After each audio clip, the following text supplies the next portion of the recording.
unidad de médicos del ejército está realizando prácticas, pero no porque vaya a estallar la guerra, sino por los brotes de virus. Es una batalla en la que darse la mano puede ser más letal que sortear las balas. ¿Todo listo? Donde el número de adversarios es de billones. Donde nada es constante, pero todo cuenta. Los virus son algo que está al borde de la vida. No sentimos su sabor, ni su olor, ni su forma, pero ahí están. En el aire, en el agua, en toda cosa viviente en el planeta. El pequeño asesino. Son la forma de vida más pequeña y más simple en la Tierra. Aún así, saben cómo entrar en nuestro organismo y en nuestras células, engañando las defensas de inmunidad. Los virus son viejos. Hay quien piensa que son más viejos que cualquier otra forma de vida. Y son pacientes. Sin células vivas que invadir, esperan en forma cristalina en algún lugar entre la vida y la muerte. Algunos esperan por siglos. Su único fin es reproducirse. Los virus son voluntad pura. Los virus, cuando están en el ambiente, son básicamente piezas de información genética envueltos en una capa de proteína o alguna otra forma de protección. Son vulnerables a los elementos en general y solo esperan por la siguiente cosa viviente en la que puedan crecer para penetrarla, para así infectarla y propagarse ellos mismos. Es la forma de vida que no puede subsistir. No tiene la maquinaria con la cual vivir. Solo pueden hacerlo entrando y utilizando otra célula para ese propósito. Y cuando usa células humanas para ese propósito, acabamos siendo los perdedores. Las enfermedades por virus son una fuerza tan potente en la historia del hombre como la guerra y los desastres naturales. La influenza. Los italianos del siglo XV la llamaban así porque pensaban que la causaba la influencia de estrellas y planetas. La viruela se conoció por primera vez hace 3000 años en la literatura china. Ahora ya está extinta. Hay 7 diferentes clases de herpes. La varicela es una de ellas. Es muy probable que tenga usted herpes en este momento. El curu solo aparece en las tribus caníbales de Nueva Guinea y se transmite consumiendo sesos humanos. Todos los resfriados que adquiere pueden parecerle iguales, pero no lo son. Hay cientos de virus de resfriado diferentes. En el transcurso de su vida, le atacarán cuando menos 50 de ellos. Y la lista continúa desde el resfriado común hasta el mortal SIDA. Los virus son causa de mucho sufrimiento. Están los virus que pescamos en la oficina, en la guardería y lo que los chicos traen a casa de la escuela que causan menor daño. No diagnosticamos virus específicamente, así que a menudo pasan y no les damos la clase de atención que debiéramos. Los virus siempre han sido difíciles de identificar. Los microscopios más poderosos solo podían aumentar 2000 veces los objetos. Revelaban un mundo acuático de bacterias y criaturas unicelulares que se mueven, comen y se multiplican. Lo que no se podía ver es el fantasma que destruye las células con una eficiencia pasmosa.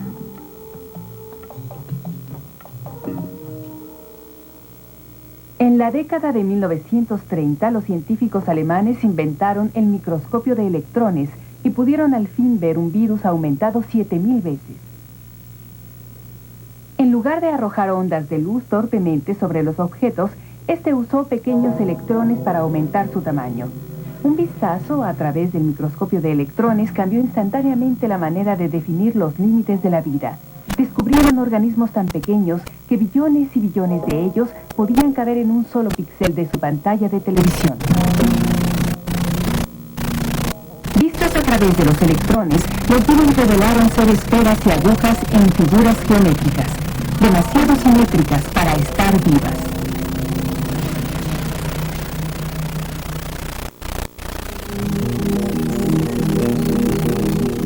En las pantallas de las computadoras actuales, los virus se ven como adornos en árboles de Navidad de Marte.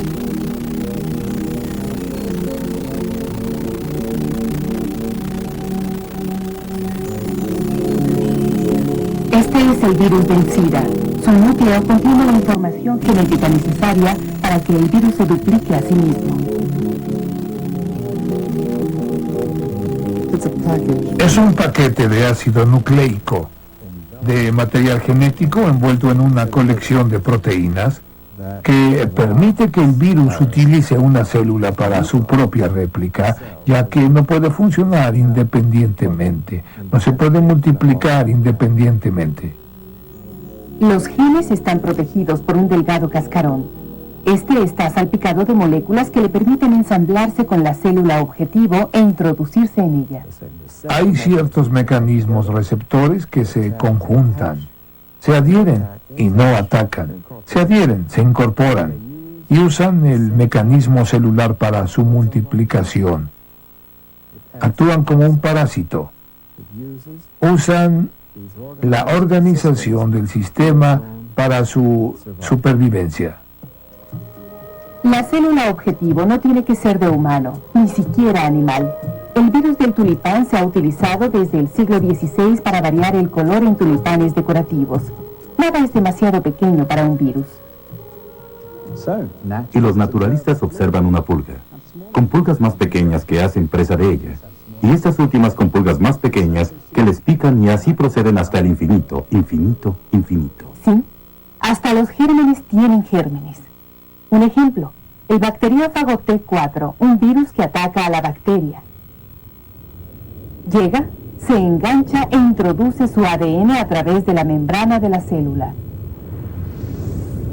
Una vez adentro, el ADN viral secuestra a la célula y la obliga a fabricar más virus. En minutos, la célula se hincha y estalla, liberando cientos de nuevos virus que infectan otras células. Los virus humanos trabajan de igual manera y cuando las células humanas se dañan, las personas enferman. Los virus son muy específicos. La rabia se enfoca al cerebro. Los distintos virus del catarro atacan las células de la nariz y los senos. Las paperas, parotiditis, infectan solo las glándulas salivales. La hepatitis se sitúa en el hígado. Los virus son el equivalente biológico a bombas inteligentes y las células son el blanco, y lo han sido por miles de años. Antiguamente, la gente no conocía los virus, pero sí sabían que enfermarse era lo último que hacían en su vida.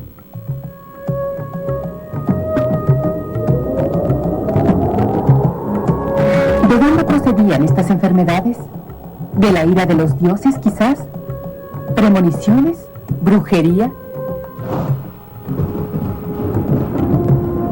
La gran plaga roja que atacó durante las guerras del Peloponeso en el siglo V a.C. pudo haber sido el tifo o fiebre escarlata, o pudo haber sido el sarampión.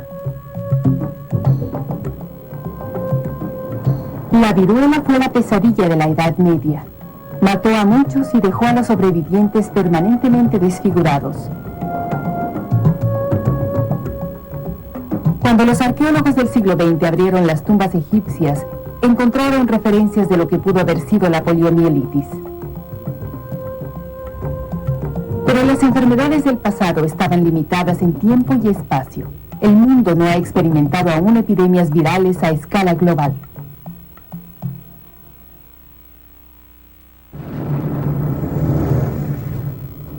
Pero cuando los aliados se reunieron en el norte de Francia para cambiar fuego con el enemigo, también cambiaron una cepa mortal de la gripe. Y así comenzó. Volvemos. Uno de los peores desastres naturales en toda la historia fue causado por un virus.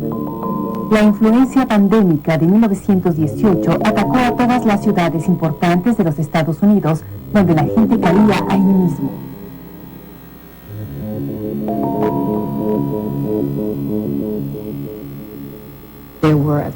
Hubo cuando menos 20 millones de personas que murieron en todo el planeta.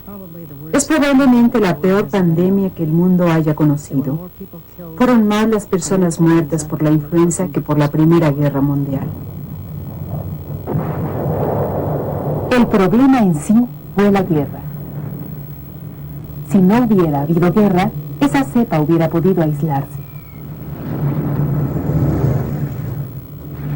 Cuando los aliados se reunieron en el norte de Francia para cambiar fuego con el enemigo, también cambiaron una cepa mortal de la gripe, y así comenzó. Así partió de Francia a los Estados Unidos y se esparció desde Boston. En el fuerte Devens, en Massachusetts, un solo caso de gripe se convirtió en más de 6.000 casos entre el 1 y el 18 de septiembre. Solo le tomó 17 días. India perdió casi el 4% de su población. Alaska, el 8%. En los mares del sur, el promedio llegó al 20%. La gente entró absolutamente en pánico porque alguien podía estar jugando cartas una noche y podía amanecer muerto al día siguiente. Hacían toda clase de cosas. Se ponían tapabocas y de hecho en la policía todos llevaban tapabocas. Cargaban encima bolsitas de ajo y cebolla. Cualquier cosa que pensaban les protegería de la influenza. No tenían idea de que dejaban expuesto precisamente el lugar por donde entra al cuerpo la influenza, la nariz. No se sabía nada para poder combatirla. Y esto es algo que empezó a emerger precisamente en 1930, 1940 y 1950. En ese tiempo ya había suficiente conocimiento y experiencia y el desarrollo de técnicas para hacer posible el avance. Nunca antes en la historia pudieron los médicos hacer tanto por preservar la salud como lo hacen ahora. Y casi en todas las fases de la medicina ha comenzado el desfile de avances que beneficiarán a incontables millones de personas. Las vacunas se convirtieron en la quimera del científico. Prometían liberar al mundo de las enfermedades víricas. Curiosamente, la palabra vacuna proviene de una enfermedad vacuna llamada vaccinia. En el siglo XVIII, la belleza de las lecheras era solo un cliché. Parecía que solo ellas se salvaban de la viruela. Un médico rural inglés de nombre Edward Jenner observó que un sorprendente número de lecheras contraían una enfermedad benigna parecida al sarampión que se llamaba vacuna, oficialmente conocida como vaccinia.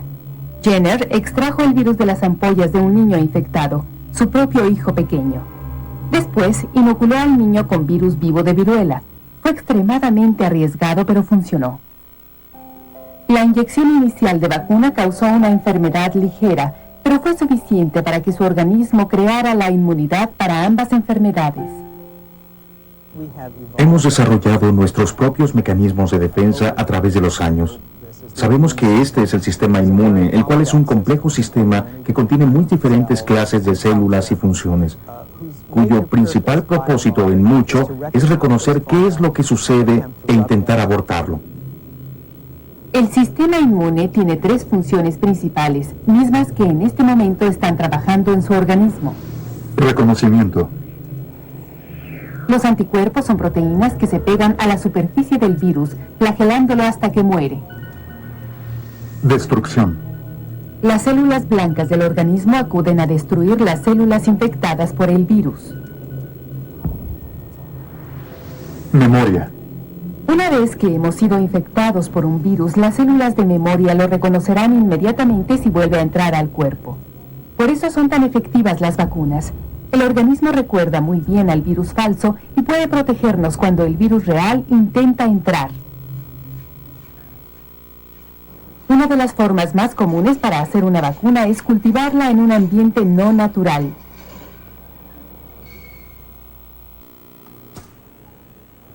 Se usan embriones de pollo para cultivar virus humanos como el de la fiebre amarilla, sarampión, paperas e influenza o gripe.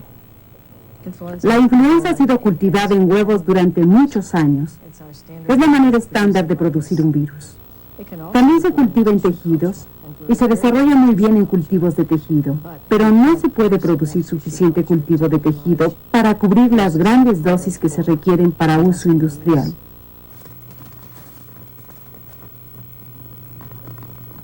Todos los años, el virus de la gripe se inyecta en huevos. Tras varias transferencias de un huevo a otro, el virus se adapta mejor a desarrollarse en células de pollo que en las humanas. Cuando se inyecta en un humano es como un enemigo que causa inmunidad, pero no es suficientemente fuerte para causar la enfermedad. El virus de la influenza ha logrado evadir el sistema inmune mediante la mutación. Cambia su forma, a veces solo cambia ligeramente. Otros años el cambio es radical y quedamos indefensos. A veces podemos obtener inmunidad parcial, lo que nos dará alguna protección, pero cuando tenemos lo que llamamos cambio, es usualmente lo que ocurre cuando hay importantes epidemias. El sistema inmune no reconoce la influenza. No tiene semejanza alguna con los anticuerpos que hemos visto antes. Esta biblioteca congelada es la colección de cepas de influenza que el Dr. Herblocker ha desarrollado a través de los años. Estos virus no están muertos, sino inactivos. Cada tubo representa un año diferente, una cepa diferente. Si las descongelara y aspirara a la variedad de 1980, probablemente se enfermaría. Algunas de las variaciones de la influenza son mutaciones espontáneas. Hay otras epidemias que se relacionan con patos y cerdos. O influenza de Hong Kong o asiática, dado que a menudo provienen de países donde la gente vive muy cerca de los animales que crían. La influenza tiene la ventaja de cruzarse de una especie a la siguiente.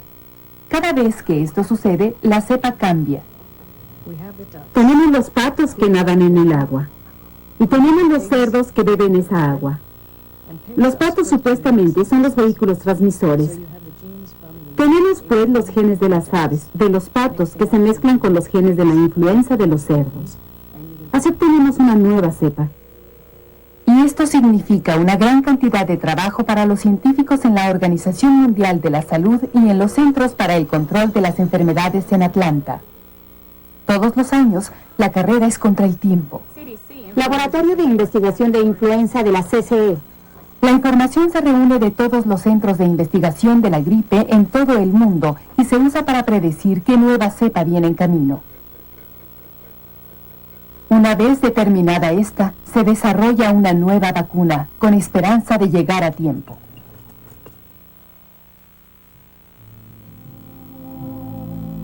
Es difícil imaginarnos un mundo sin vacunas para enfermedades tales como la influenza, la viruela o la polio.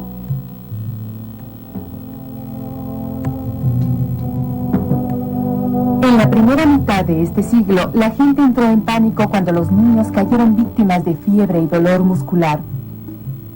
Podía ser que no fuera nada, o podía ser que el niño pasara el resto de sus días en un cilindro presurizado que todo el mundo llamaba el pulmón de acero. A finales de los 40, un joven, Jonas Salk, estaba a punto de convertirse en el héroe de todos los padres del mundo. Volvemos. Durante toda mi vida siempre estuve consciente del efecto de los virus. En 1916, por ejemplo, o sea, 2 años después de mi nacimiento, hubo una severa epidemia de polio. Epidemia en los Estados Unidos, particularmente en Nueva York. Nuevamente en 1918 y 19 hubo una severa epidemia de gripe. En ambos casos el efecto fue devastador. Yo, naturalmente, era muy joven para entender el significado de eso, pero recuerdo los cuerpos tullidos y los féretros.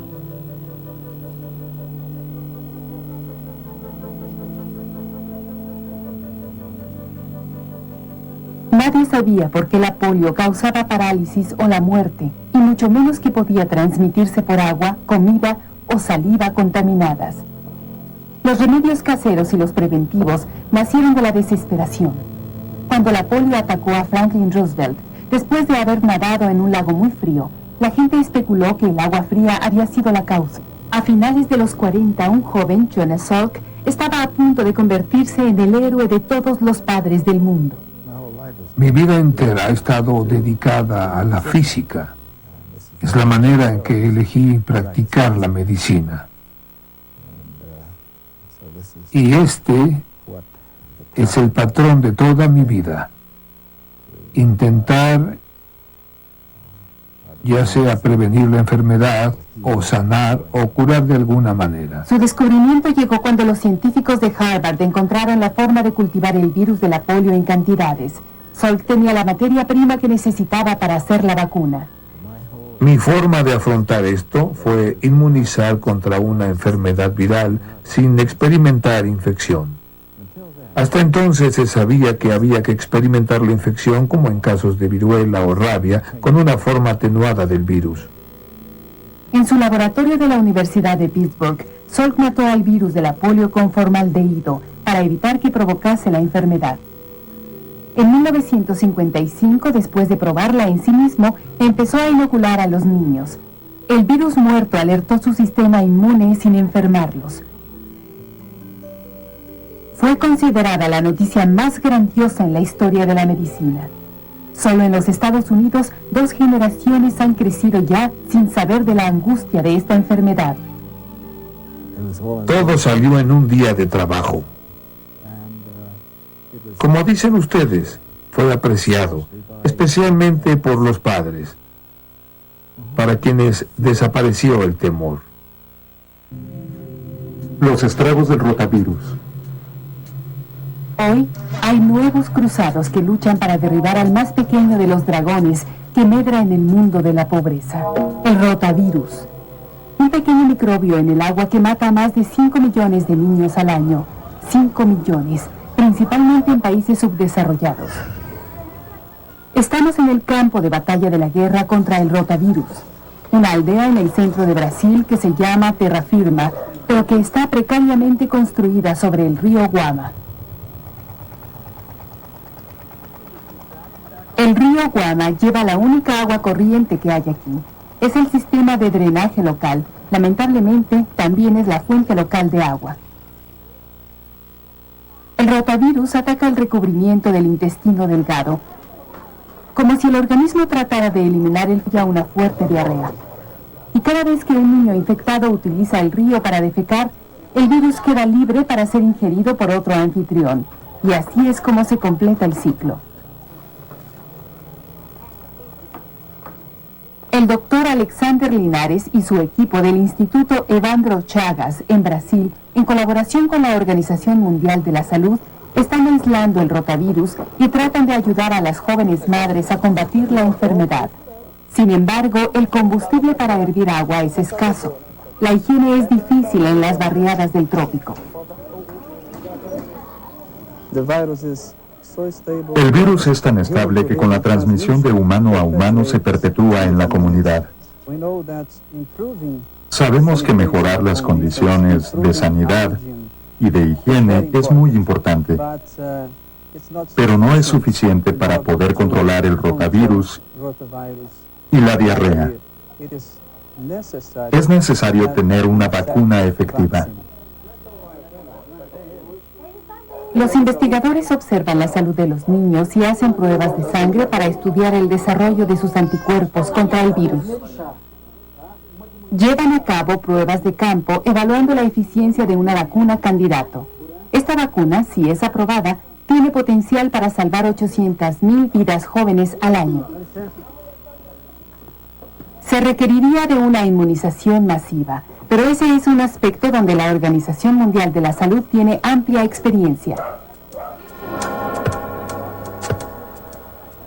En 1967 decidieron matar una enfermedad, la viruela.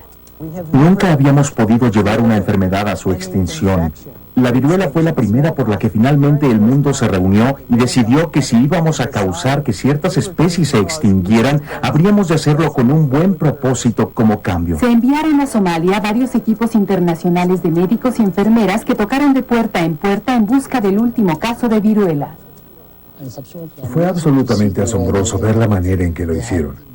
Mandaron grupos, unidades de doctores, de enfermeras, que fueron alrededor del mundo, a los desiertos, a las sierras, a todos y cada uno de los países del mundo, y vacunaron a toda la gente. El virus de la viruela solo se desarrolla en el ser humano. Las vacunas impidieron que se extendiera a nuevos anfitriones. Por ello, cuando se recuperó la última víctima, la cadena de transmisión se rompió para siempre. La enfermedad de la viruela desapareció de la Tierra en 1978, pero el virus de la viruela todavía sigue rondando. Estos desolados pasillos conducen a lo que pudiera ser su última morada. En el mundo solo quedan 2 colecciones. Una se guarda en Moscú y la otra aquí en el Centro para el Control de las Enfermedades en Atlanta.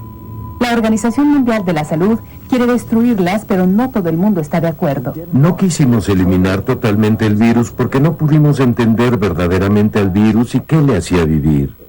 Es parte de todo un básico y fundamental argumento sobre diversidad biológica.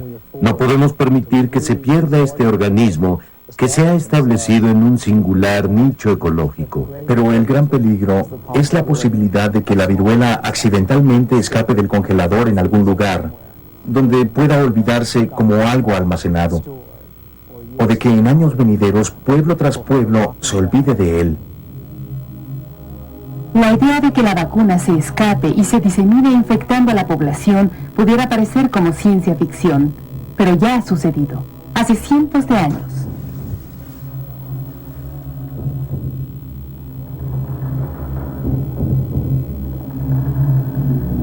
En 1519, Hernán Cortés invadió México y conquistó a millones de aztecas. Lo hizo con menos de 600 hombres, unos cuantos caballos, rifles primitivos y con un arma que no sabía que tenía, un virus desconocido en el Nuevo Mundo. Los aztecas y su sistema inmune estaban indefensos. Entre los pocos entornos naturales que quedan en el planeta, algunos cambian con más rapidez que las selvas tropicales.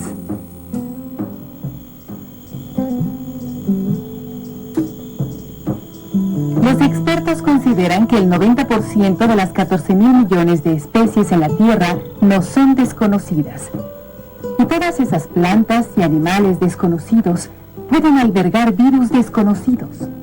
A eso nos enfrentamos cuando destruimos la selva tropical. Creo que vamos a ver emergencias de más enfermedades y creo que todos deben asentir en que necesitamos a personas allí que estén familiarizadas con las enfermedades en las zonas locales, quienes puedan describir la tendencia en enfermedades y quienes vean una nueva enfermedad cuando ésta ataque. Una vez en el laboratorio, los investigadores descongelan los insectos y los seleccionan bajo el microscopio. Volvemos.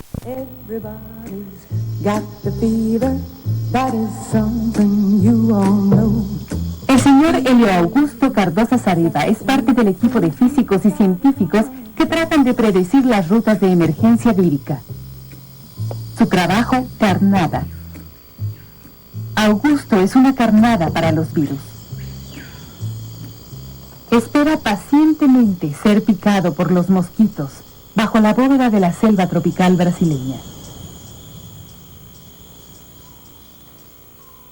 Augusto y sus colegas son parte del sistema de alerta precoz contra el arbovirus. El arbovirus es transmitido por los insectos que viven en la copa de los árboles y en el suelo de la selva.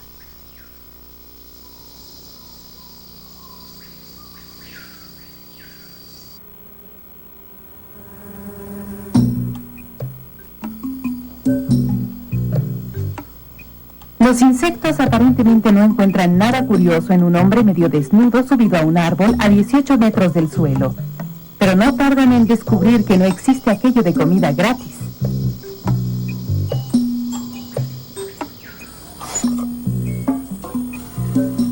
Los insectos mueren súbitamente cuando su carga de virus es congelada en nitrógeno líquido para soportar el viaje de 16 kilómetros hasta el Instituto Evandro Chagas en Belém, Brasil.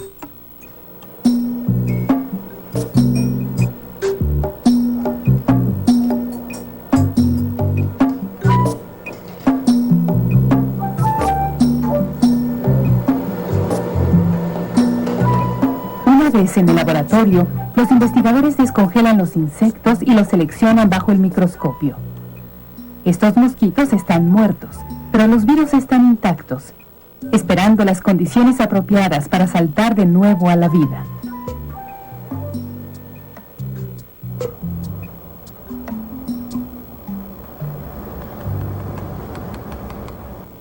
base del proyecto que da nuevo y rico sentido al término de la molienda diaria, los insectos son aplastados en un líquido.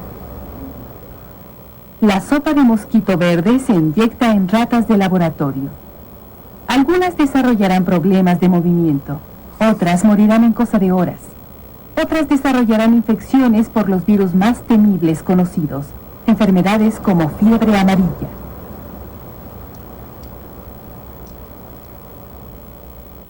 El instituto ha aislado 30 cepas de virus que causan enfermedades en los humanos.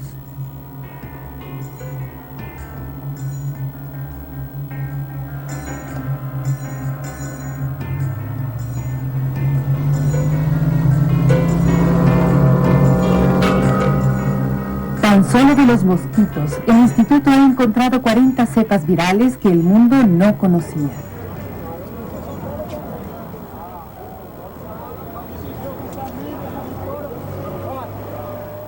Una peculiaridad de nuestros tiempos es que los neumáticos usados son un gran negocio. Proceden de los países en desarrollo y son recubiertos o reciclados. Los neumáticos viejos albergan estanques de agua que son el lugar favorito de reproducción del mosquito tigre de Asia. El mosquito tigre de Asia es el anfitrión del virus que causa la fiebre del dengue. La gente que conoce la enfermedad la ha bautizado así por el extremo dolor que causa en músculos y coyunturas.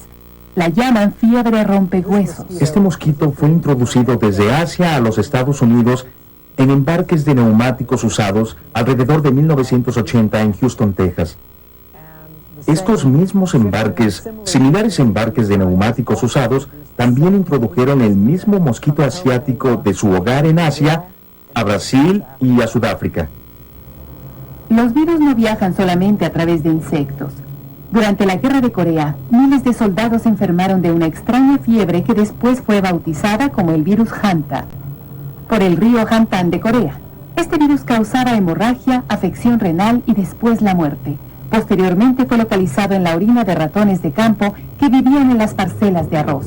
Una enfermedad similar apareció súbitamente en 1993 en el sudoeste de los Estados Unidos. Los detectives de la enfermedad del Centro para el Control de las Enfermedades de inmediato se refirieron al grupo de virus Hanta. También lo encontraron en los ratones. Una vez con la reserva, tuvimos la oportunidad de planear una estrategia específica para que la gente evitara ese tipo particular de roedores. Lo único que podemos hacer es evitar los roedores. Hasta el momento, seguimos vulnerables a los virus Hanta. No hay tratamiento efectivo y es prácticamente imposible predecir los brotes.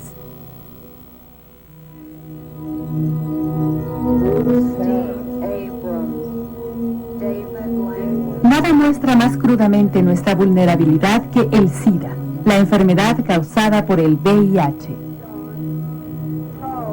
Es un virus cuya incesante marcha por el planeta continúa conformando la historia de este siglo.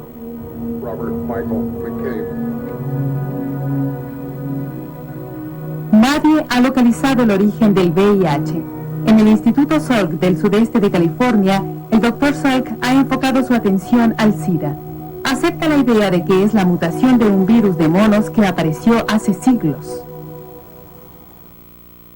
Se ha metido en la población humana, muy posiblemente como resultado del uso ritual de sangre de mono.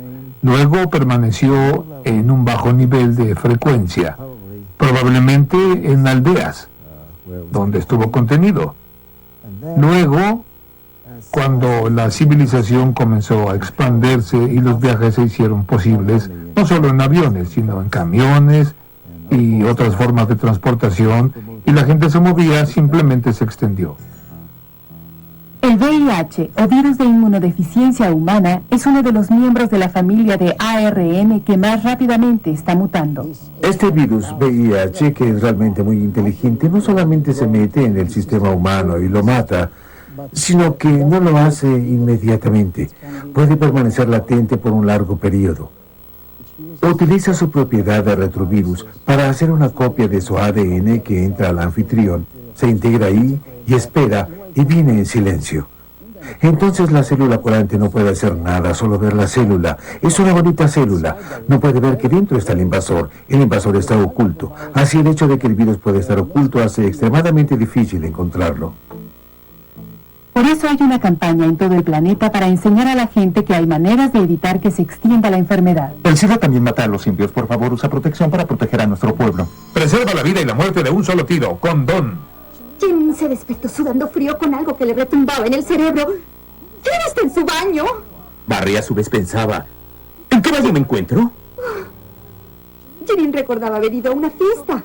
¿Cómo me metí en esto? Y sí. ¿Y si da el SIDA? Esta palabra de 4 letras te matará del susto. SIDA.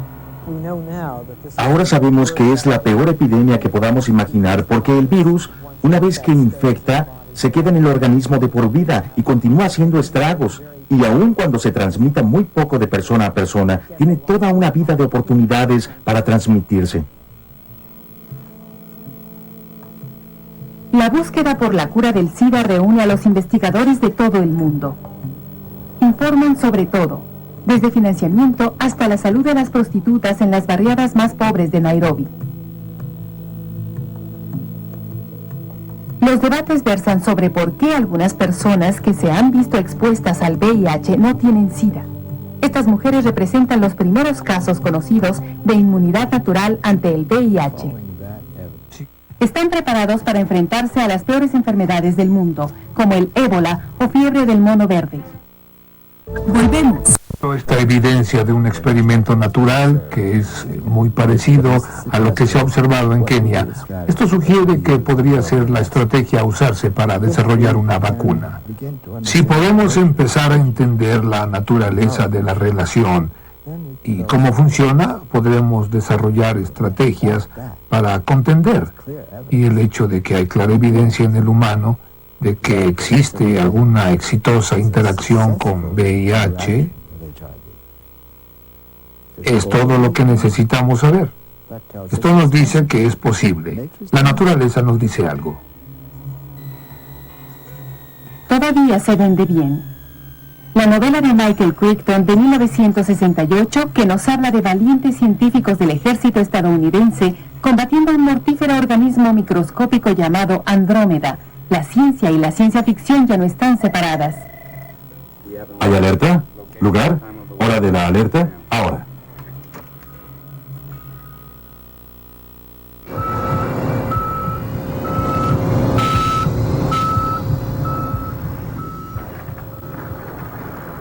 En el Fuerte Detrick, Maryland, una unidad médica de las Fuerzas Especiales del Ejército está en alerta a las 24 horas. Si un soldado adquiere una enfermedad mortal, infecciosa, inidentificable o las tres cosas, estos médicos salen en el primer C-141 fuera de la base Andrews de la Fuerza Aérea. Con una precisión típicamente militar, se autodenominan USANDRID, siglas en inglés del Instituto Médico Militar Estadounidense de Investigación de Enfermedades Infecciosas.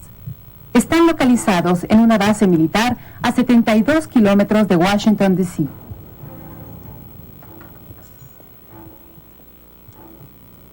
Trabajando en instalaciones adaptadas para la investigación de guerra biológica, la unidad pudiera representar una avanzada en la guerra contra los virus emergentes. Están preparados para enfrentarse a las peores enfermedades del mundo, como el ébola o fiebre del mono verde.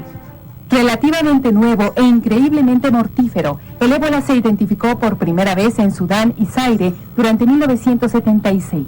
En 1989 amenazó con infectar a una comunidad a unos 100 kilómetros de USANDRID. Afortunadamente solo fue una amenaza, pero no siempre es el caso. Una persona que tenga la desgracia de contraer una enfermedad exótica, conocida o no, se encuentra rápidamente con los pies rumbo a Maryland. ¿Listos? ¿Todos listos? ¿Estamos listos? 1, 2, 3. Bien. 2, 3. Bien. Es algo extraño. El paciente observando la acción primero desde adentro en un lugar aislado, desde una cápsula hermética a bordo de un avión de carga. El virus, la víctima y los médicos son remitidos a los cuartos de hospital sellados en el instituto.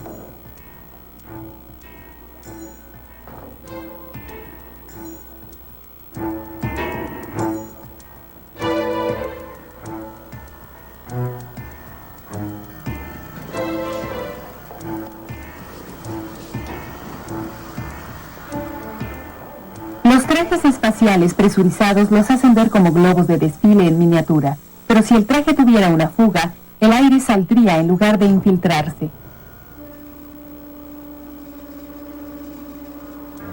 Los médicos pasan a través de duchas desinfectantes a un cuarto donde el aire es cuidadosamente filtrado.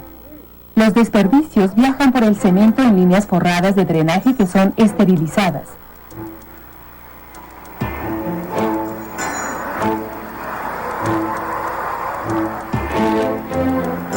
Una vez que el paciente está en su lugar en un traje caliente, comienza el trabajo duro. En un cuarto de hospital diferente, los virus son utilizados para ayudar más que para dañar. Creo que sería maravillosamente poético y justo pensar que los virus, nuestros enemigos, puedan usarse para ayudar a curar enfermedades genéticas. Creo que en el futuro podemos esperar ver eso y mucho más. Virus utilizados en terapias de genes y obviamente con intención como vectores para introducir nuevos genes. Los investigadores están en la etapa inicial del uso de la habilidad del virus para irrumpir en las células a fin de variar defectos innatos en el código genético. Están realizándose experimentos para depositar el gen faltante en personas con fibrosis cística. En este caso, la parte de un virus de resfriado que enferma es eliminada y reemplazada con el gen necesario para curar la fibrosis cística. Después se le deja libre para que haga lo que los virus del catarro hacen: abocarse a las células del tracto respiratorio. Pero en lugar de tomar la célula para su propósito, deposita el ADN faltante.